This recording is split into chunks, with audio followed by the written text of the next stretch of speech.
एक बार की बात है कि एक लड़का था। वह पढ़ने में बहुत ही तेज था। क्लास में हमेशा अव्वल दर्जे पे आता था।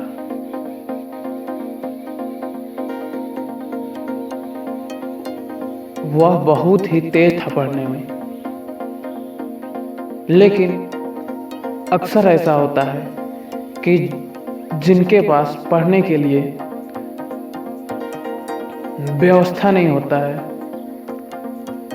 उतने रुपयों की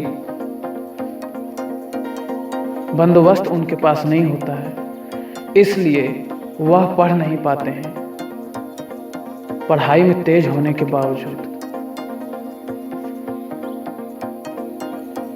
ये कहानी ऐसे ही एक लड़के की है जो पढ़ना तो बहुत चाहता था, लेकिन अपनी गरीबी के कारण वह बहुत परेशानियों का सामना किया, लेकिन कभी हिम्मत नहीं हारी।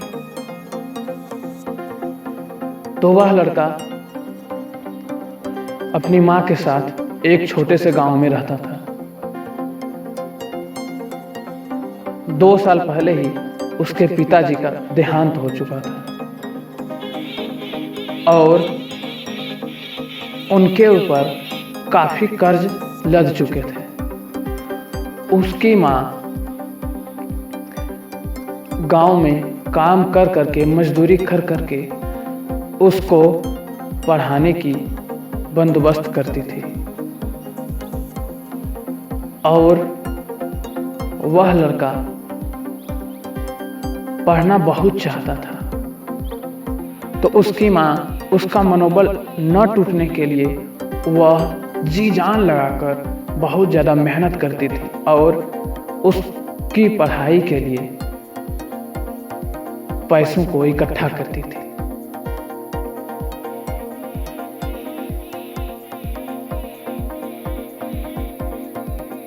एक रोज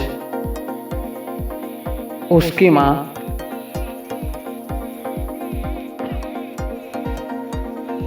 एक जमींदार के यहाँ काम करने गई हुई थी और यह लड़का भी वहाँ पर पहुँच गया।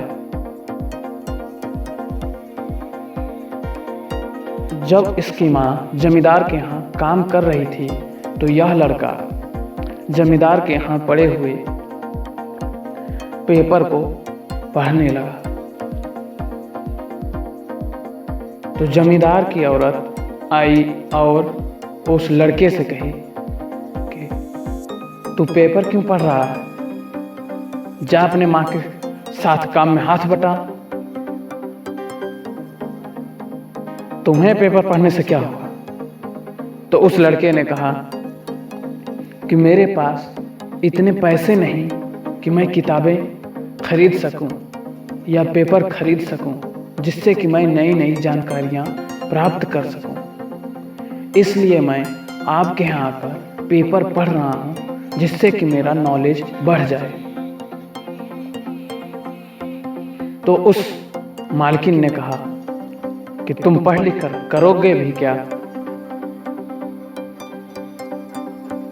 तो उस लड़के ने कहा कि मैं पढ़ लिख कर कलेक्टर बनूंगा। तो वह मालकिन हंसने लगी और कही तुम और कलेक्टर। उसका बहुत मजाक उड़ाया, बहुत मान किया। तो फिर उस लड़के ने कहा, दिल से कहा, मैं एक दिन जरूर कलेक्टर बनूंगा। ये बात है, दिल से निकली बात असर रखती है, पर नहीं ताकते परवाज मगर रखती है। उस लड़के की दृढ़ इच्छा थी, प्रबल इच्छा थी कि वह कलेक्टर बनेगा। उसकी माँ लगातार मेहनत करती गई और यह बच्चा लगातार मेहनत करते हुए अपने क्लास में अव्वल आया।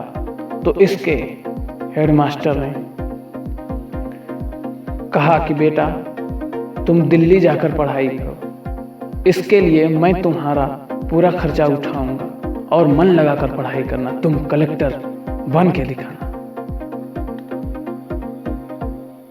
तो वह लड़का अपनी माँ से इजाजत लेकर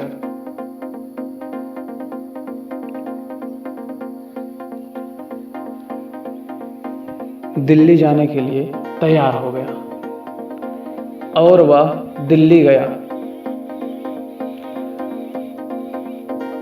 और वहाँ पर खूब मन लगाकर पढ़ाई करने लगा।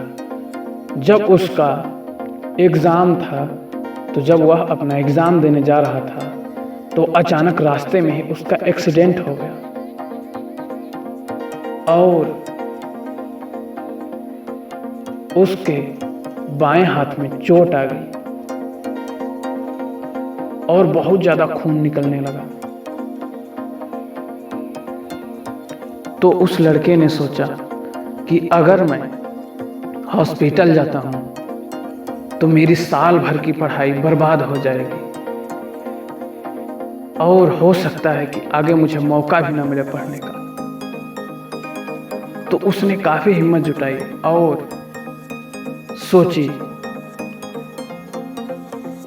कि मेरे घर के हालात ऐसे हैं, मेरी माँ इतनी मेहनत की, मजदूरी की मुझे पढ़ाने के लिए, और ऐन जब मुझे कामयाबी मिलने वाली है तभी मैं पीछे हट जाऊंगा तो बहुत बड़ी दिक्कत हो जाएगी, मेरी माँ का सपना टूट जाएगा। इसलिए उसने सोचा कि चोट तो बाएं हाथ में लगी है ना, दायां हाथ से भी सलामत है, इससे पेपर लिखूंगा। और वह जल्दी से एग्जाम हॉल पहुंचा और वहां पर पूरे जोश और खरोश के साथ अपना पेपर लिखा और चला आया। जब उसका रिजल्ट आया तो उसकी माँ, वह सो रहा था, उसकी माँ पेपर लिए उसके पास आई, कही बेटे देखो ये तुम्हारा रिजल्ट आया। तो उसने देखा कि पेपर के फ्रंट पेज पे उसी का नाम था कि वह कलेक्टर बन चुका है। तो उस लड़के और उसकी माँ ने खूब रोया, जी भर के रोया और वह बहुत खुशी हो गए। तो आपने देखा कि कैसे एक गरीब बच्चा पूरी मेहनत और लगन और दिल में मजबूत इरादे के साथ रहा तो कैसे उसे कामयाबी मिली। आप भी भले ही किसी चीज़ की आपके पास व्यवस्था हो या ना हो, मगर इंतजाम करने वाला हमारा पाक परवरदिगार है। इसलिए कभी भी किसी काम से पीछे ना हटना, जो चाहते हो उसके लिए जुटे रहो। अल्लाह तबारक तआला तुम्हारे लिए हर रास्ते आसान फरमा देगा, हर रास्ते आसान कर देगा। बस तुम्हारी सोच मजबूत होनी चाहिए।